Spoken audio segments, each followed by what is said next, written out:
Hey, what's up everybody? Welcome back. Brennan again. In my last video, I talked about how I was finally getting back to being fat, weighing now on average around 230 pounds or so, and my lifts are feeling pretty good. As I stated in that video, I actually showed this clip. This was my top set from Monday, which was 474 pounds for 3 sets of 6, and this was very tough, very heavy, but I think this was a PR for me, and I think it moved pretty well based off how it looks to me. Now, obviously, I'm only really training main compound, so each day my training split is really like Monday, squat bench, Tuesday, deadlift bench, Thursday, squat bench, Friday, deadlift bench. So I'm trying to get it in where I can. The extra weight has helped a little bit, although I don't think I'm overly fat, but I'm definitely fatter than I was. And I'm just going to kind of keep riding this train. And now that I'm back to where I was as far as my weight goes, I'm probably going to start paying a little bit more attention to it, because my goal initially was just to get that weight back on.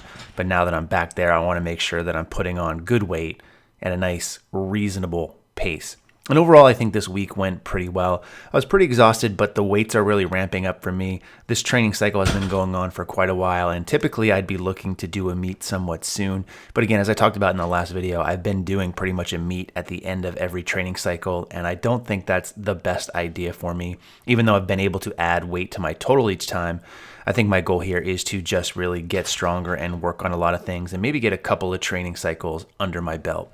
So now we're moving into the heavy work for me. This set of 540 was basically a repeat of what we did last week, although I think it moved a lot better. On the second rep, my right knee shot in a bunch, but I have the tendency to do that under heavier weight. But I think the weight moved pretty well here, and I was really happy with how that went. And all my top sets this week went really well. The back off sets, however, were extremely tough. They were probably at like an RPE 9 when all was said and done. And speaking of RPE 9, let's talk about the last day, which is a heavy deadlift day. And this day always wrecks me because the squat work earlier in the week always kind of builds up, and by this point my lower back's really fatigued. So some doubles here with 595. They moved slow, but they felt really good, and I can definitely grind out some deadlifts, but my deadlifts have just been feeling really weak lately, and I think this is where my actual fatigue hits me the most. But finished off the week really strong with a 314-pound bench press for a set of 2 here, so slowly adding on the weight here, and I'm looking forward to what I'll be able to do when I finally do compete at bench and maybe get close to that 350 range.